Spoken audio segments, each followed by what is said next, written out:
Chief justice સૂર્યકાંતના નેજા હેઠળની બેન્ચે આજે બુધવારે ચુકાદો આપ્યો અને કોર્ટે એવું કીધું કે એસઆર પ્રક્રિયાને ફક્ત એટલા માટે રદ કરી શકાતી નથી કારણ કે તે સામાન્ય યાદી સુધારણા પ્રક્રિયાથી અલગ છે।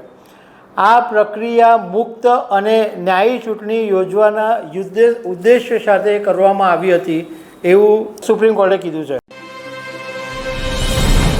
સુપ્રીમ કોર્ટે આ સ્પેશિયલ ઇન્ટેન્સિવ રિવિઝન એટલે સર માટે એક મહત્ત્વનો ચુકાદો આપ્યો છે અને સુપ્રીમ કોર્ટે કીધું છે કે ચૂંટણી પંચને મતદાર યાદીને નિષ્પક્ષ અને શુદ્ધ બનાવવા માટેનો અધિકાર છે અને એ કાયદેસર અને બંધારણીય છે।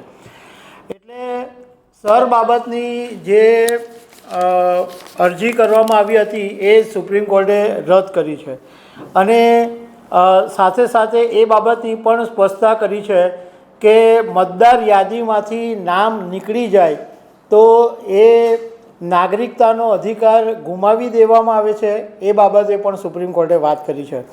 તો આના વિશે તમારી સાથે વાત કરીશ।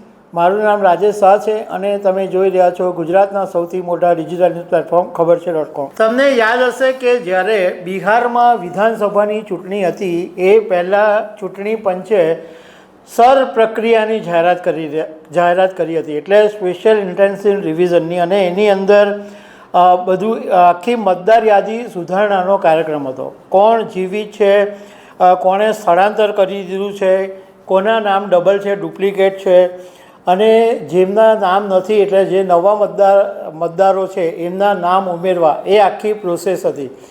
અને આ જ્યારે સરની પ્રક્રિયા શરૂ થઈ ત્યારે કોંગ્રેસ સહિતના વિરોધ પક્ષોએ જબરજસ્ત વિરોધ કરેલો કે આને કારણે લાખો મતદારોના નામ નીકળી જશે કારણ કે ગરીબ લોકોની પાસે દસ્તાવેજો નહીં હોય। એટલે એ વખતે સુપ્રીમ કોર્ટની અંદર આ કેસ ગયેલો હતો અને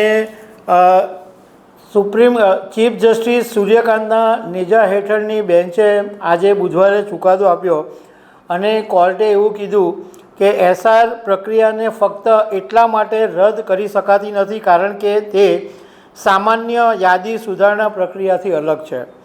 આ પ્રક્રિયા મુક્ત અને ન્યાયી ચૂંટણી યોજવાના ઉદ્દેશ્ય સાથે કરવામાં આવી હતી એવું સુપ્રીમ કોર્ટે કીધું છે।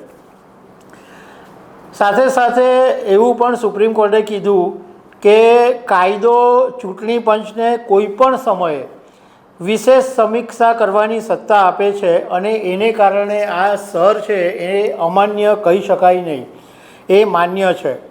અને ચૂંટણી પંચે પોતાના અધિકારો છે એના બહાર જઈને કોઈ કામ કર્યું નથી એ પણ સુપ્રીમ કોર્ટે કીધું। બીજું એ પણ નોંધ કરવામાં આવી કે લોકોને પોતાની વાત રાખવા માટે ચૂંટણી પંચે અનેક વખત તક પણ આપી હતી। કોર્ટે એ સ્પષ્ટ કર્યું છે કે ચૂંટણી પંચ ફક્ત મતદાર યાદીમાંથી નામ કાઢવા અને ઉમેદવારની મર્યાદિત સત્તા ધરાવે છે, મર્યાદિત નિર્ણય લઈ શકે છે।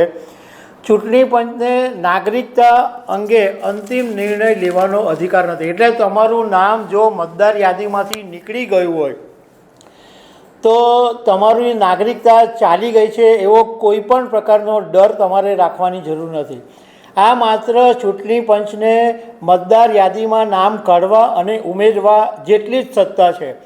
નાગરિકતા અંગેનો નિર્ણય લેવાની ચૂંટણી પંચની પાસે કોઈ સત્તા નથી, કોઈ અધિકાર નથી। એ વાત ચૂંટણી પંચે એકદમ ક્લિયર કટ કહી દીધી છે। જો નાગરિકતાના આધારે કોઈનું નામ દૂર કરવામાં આવ્યું છે તો એ સક્ષમ અધિકારી પાસે જઈ શકે છે। સક્ષમ અધિકારીને આ નિર્ણય લેવાની સત્તા છે। ચૂંટણી પંચ એક બંધારણીય સંસ્થા છે અને એ બંધારણના લીધે એમને જે સત્તા મળી એ સત્તાને આધારે ચૂંટણી પંચે સરની પ્રક્રિયા કરી અને એ બધું બરાબર છે એવું સુપ્રીમ કોર્ટે કીધું છે। તો દર્શક મિત્રો, આવી અનેક વાતો સાથે અમે તમને મળતા રહીશું। આભાર।